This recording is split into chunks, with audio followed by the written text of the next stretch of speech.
Hello guys, welcome back to our channel with us Arts, argumen ruang tengah.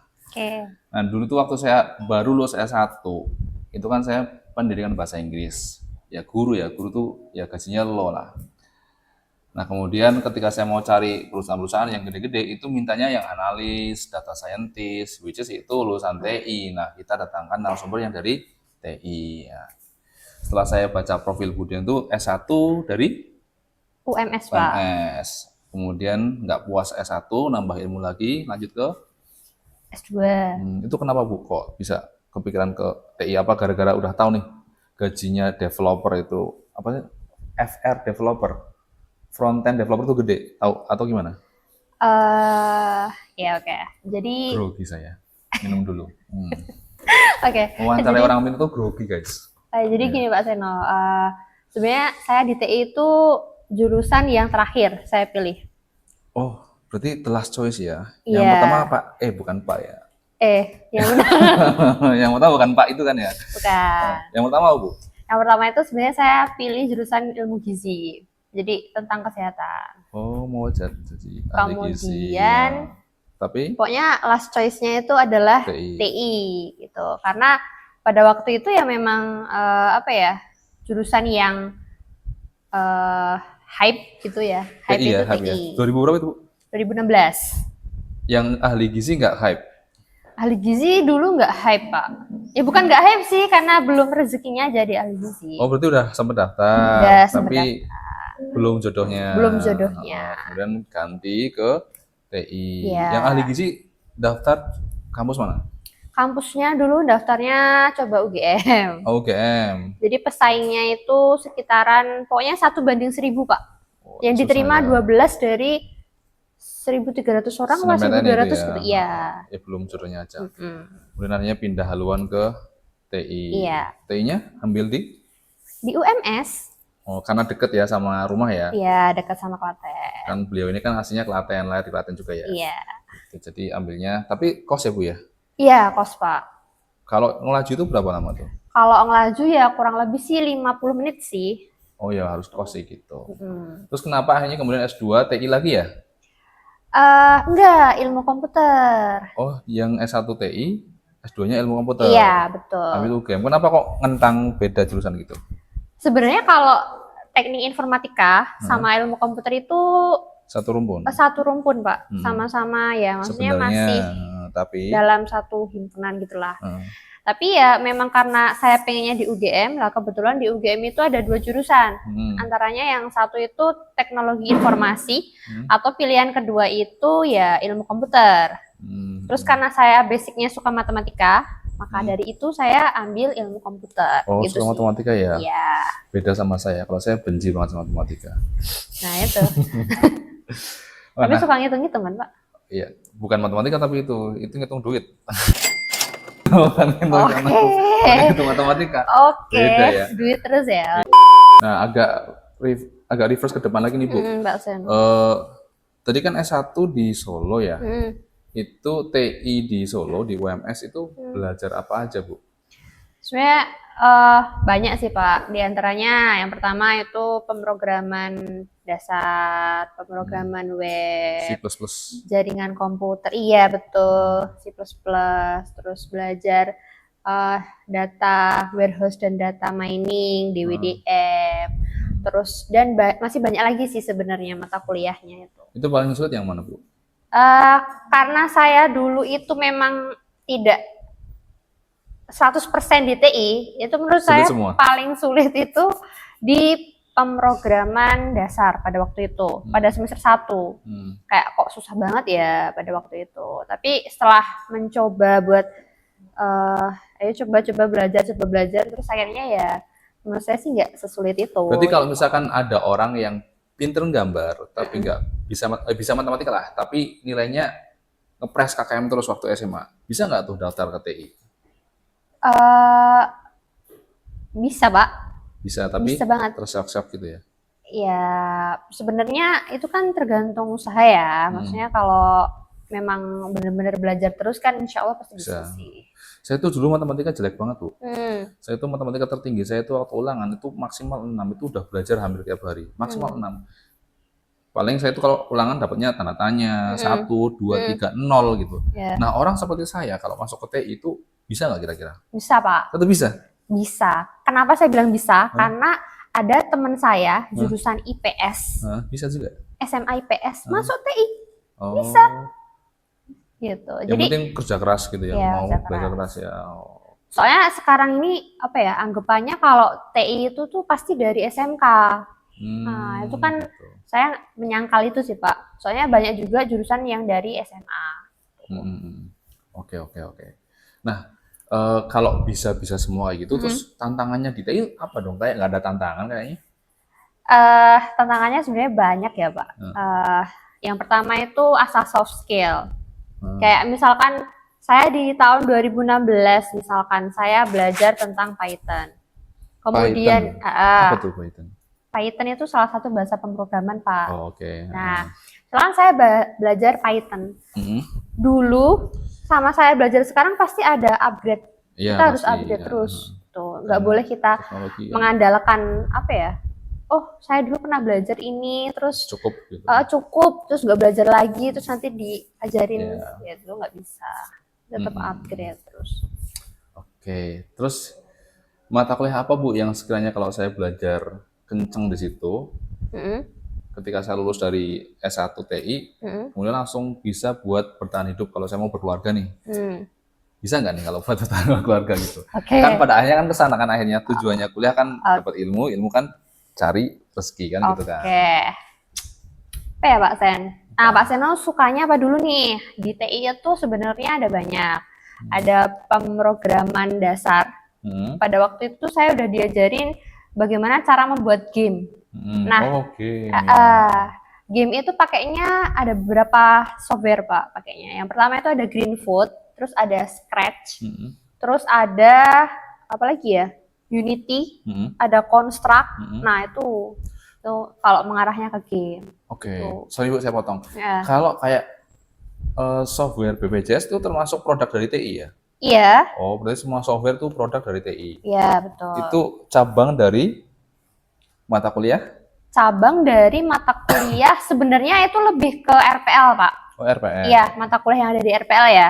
Kalau dikembangkan jadinya software. Iya, betul. Oh, berarti itu software engineering itu ya? Iya. Ya, salah satunya ya penerapannya sebenarnya kalau kayak gitu kan tergantung Android atau apa itu ya. Java saya lupa lagi. Java itu juga salah satu bahasa pemrograman. Oke. Terus mata kuliah apa Bu yang dipakai sampai sekarang dalam dunia kehidupan sehari-hari lah? Menurut saya itu data science itu juga kepake terus kalau memang lanjutin ke data scientist atau data analis atau software engineer gitu ya. Kemudian salah satunya itu ada interpersonal skill juga. Contohnya seperti apa tuh? Interpersonal skill itu ya sebenarnya kalau itu mata kuliah umum ya. Kayak gini kan interpersonal skill. Iya, itu kan juga dipakai ya. Okay. Karena saya tuh punya teman juga itu project manager. Jadi orang ahli IT itu juga perlu interpersonal skill gitu. Jadi untuk memuaskan customer atau klien, nah itu. Salah satunya sih. Nah, kalau saya baca profilnya tuh, Bu Dian itu setelah S1 lulus, ternyata Bu Dian pernah magang jadi asisten laboratorium ya. Iya. Kok bisa Ibu itu bisa keterima, terus seleksinya itu susah apa enggak? Sejujurnya itu tuh ada beberapa seleksi, Pak. Di antaranya itu memang harus punya portofolio, punya pernah ngoding apa gitu ya. Terus habis itu seleksinya itu sebenarnya lumayan ya, karena kan antar teman ya. Terus kemudian kalau apa ya, nggak disuruh live coding sih, tapi harus mengirimkan portofolio itu. Oke. Terus dari asisten laboratorium kok loncat mutusin jadi dosen? Itu gimana ceritanya? Dosen itu adalah keputusan yang saya ambil ketika COVID. Oh, 2020. COVID kan kayak nggak bergerak gitu ya Pak. Maksudnya kayak berdiam di rumah gitu kan ya, diminta pada waktu itu. Jadi ngelamar jadi dosen itu 2020 ya? Bukan, 2020 itu memutuskan tuh S2 dulu. Oh, S2. Lulusnya kan 2022. Iya, Terus daftar dosen 2023. daftar dosen 2024. Oh, di sini di Unis ini ya. Iya. Nah, guys, tadi saya dikasih tahu sama kru saya di belakang sana. Katanya saya itu orangnya kaku gitu. Tahu nggak kenapa saya kaku? Saya jujur sama mereka, sama kru-kru saya di belakang ini. Parah banget. Oke Pak, gimana Pak?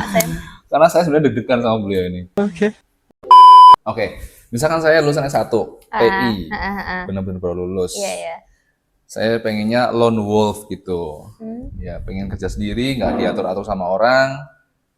Itu gimana caranya? Apakah ada peluang untuk ke sana gitu?